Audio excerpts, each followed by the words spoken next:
जय हिंद।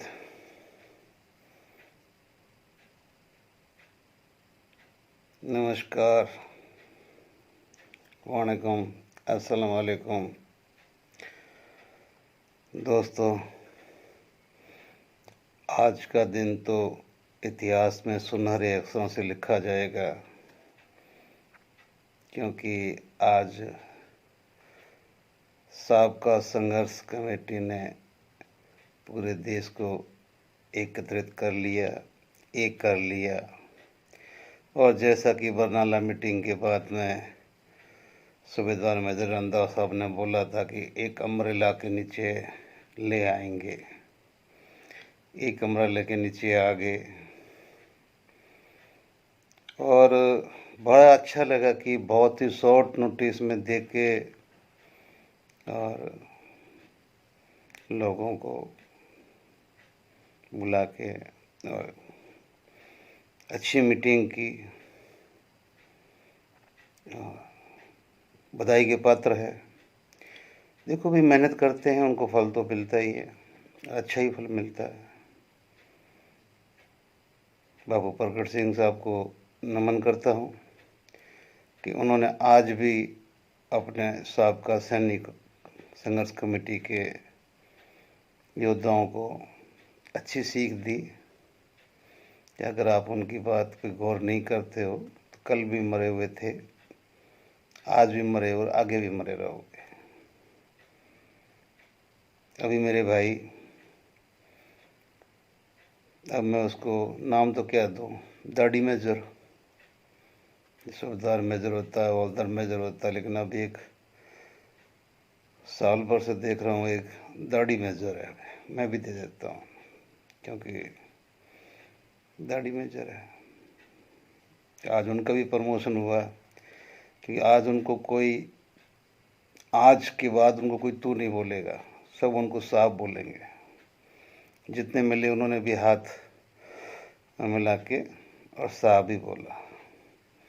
उम्मीद है कि दाढ़ी मेजर बाबू प्रगट सिंह जी की दी हुई हिदायत को पालन करेंगे और बड़ी उम्मीद है कि कभी उनके वचनों से मुकरेंगे नहीं, पलटेंगे नहीं।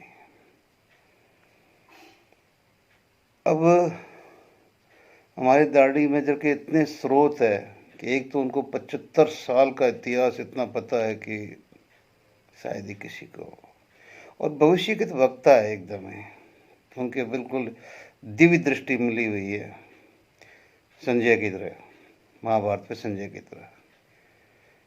रात को 1:30 बजे बताओ, मिनिस्ट्री ऑफ होम अफेयर्स ने उनको जो चिट्ठी डिलीवर कर दी, 1:30 बजे चिट्ठी डिलीवरी की है, लेकिन कल शाम को वो नंबर बांटते फिर रहे थे कि जिनको आना है ये नंबर है, इन पे आ जाना। तो चिट्ठी आती है उनके मुताबिक रात को 1:30 बजे। धारा 144 लगी या नहीं लगी, ये इनका आपस का मामला है। कोई बोलता लगी, ये बोलते नहीं लगी। जंतर मंतर तो आज खाली था। तो सच का सहारा लिया करो, लोगों को भटकना ना पड़े। दिल्ली पे रेल रोको था तो शंभू चले गए, बेचारे कहाँ से 4 दिन से यात्रा करके आए, वो ढूंढते रहे इनको, माया मिली न राम। अभी मेरे दोस्त दाढ़ी मेजर ने 3 घंटे और 18 मिनट की मीटिंग बताई। आज इतना तो मुझे एहसास हो गया है कि FEA के सूबेदार अर्जुन सिंह राठौड़ इस मीटिंग में प्रेजेंट थे, हाजिर थे।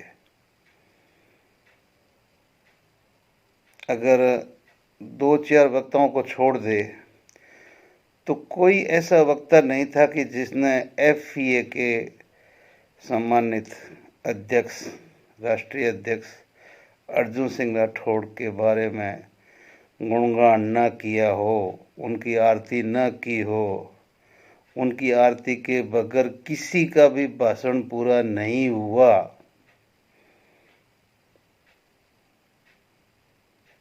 टाइमिंग के हिसाब से 3 घंटा 18 मिनट अगर वो बोलते हैं तो अपन 48 मिनट लेते हैं कि रंधावा साहब ने भी काफ़ी टाइम लिया, बाकी भी ठीक है जो भी चलता है, लेकिन 2.5 घंटे में 1.5 घंटे में अगर कोई मैटर रहा है तो सिर्फ 2 मैटर रहे।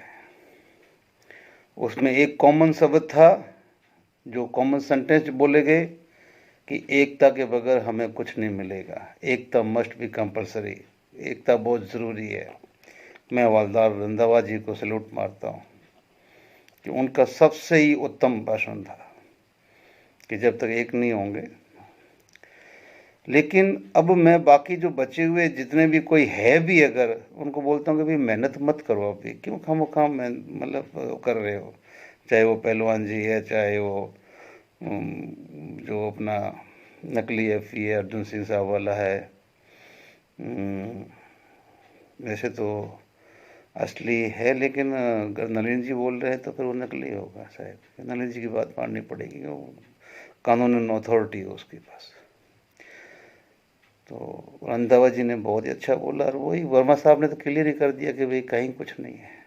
लेकिन आज रंधावा साहब का भी प्रमोशन हो गया कि उनको साबका संघर्ष कमेटी ने वो अथॉरिटी दे दी कि वो किसी के साथ आराम से समझौता कर सकते हैं, साबका की तरफ से किसी को भी इन कर सकते हैं, मिला सकते हैं, आउट करने की उनके पास कोई ताकत नहीं है। कोई आता है उनको समझा बुझा के ले आओ। यही काम उनको अर्जुन सिंह साहब ने भी दिया था, अच्छा किया उन्होंने, एक किया, एक हो गए। तो इस मीटिंग के अंदर बहुत ही अच्छी बात रही कि अर्जुन सिंह साहब हाजिर थे, प्रेजेंट थे। पूरे माहौल में सदाबहार की तरह छाए रहे। मीटिंग का एजेंडा क्या था, कुछ समझ से बाहर की बात है। किसको एक करना था, साबका को एक करना था, देश को एक करना था, जत्थेबंदियों को एक करना था, क्या मतलब मूल एजेंडा था। ऐसा कोई खास ठोस आधार तो कुछ दिखा नहीं। लेकिन अगर 528 संगठन आगे हैं तो अब किसी को कुछ मेहनत करने की ज़रूरत नहीं है। मैं वीर बहादुर सिंह जी के, वीर सिंह साहब से, बाकी अपने वीर बहादुर साहब से, पहलवान जी से, अर्जुन सिंह साहब से, सबसे बोलूँगा कि भाई अभी आप लोग कुछ करने की ज़रूरत नहीं है। देश की सबसे बड़ी एकता हो चुकी है और अब ओआरओपी मिलने से कोई रोक नहीं सकता। ओआरओपी समझो मिल गई, आप लोग अब खामो खाम के जो अगर कुछ करोगे तो उसका कोई मीनिंग निकलेगा नहीं। करना तो आप लोगों की मर्जी है।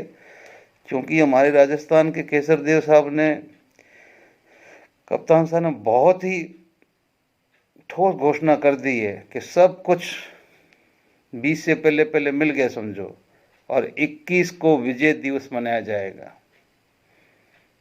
विजय दिवस ओआरओपी 2 मिलने की खुशी में केसर देव साहब ने घोषणा कर चुके हैं कि 21 को विजय दिवस मनाया जाएगा। अपने को ओआरओपी 20 तक मिल जाएगी, किसी को कुछ कहने की ज़रूरत नहीं है।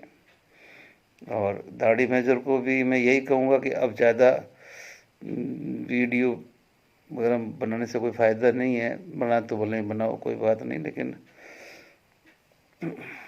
मुझे लगता नहीं कि अब कोई फ़ायदा है। क्योंकि आसाम से जीरो साहब आए, 45 संगठन लाए। साउथ से 00 साहब आए, 25 संगठन लाए।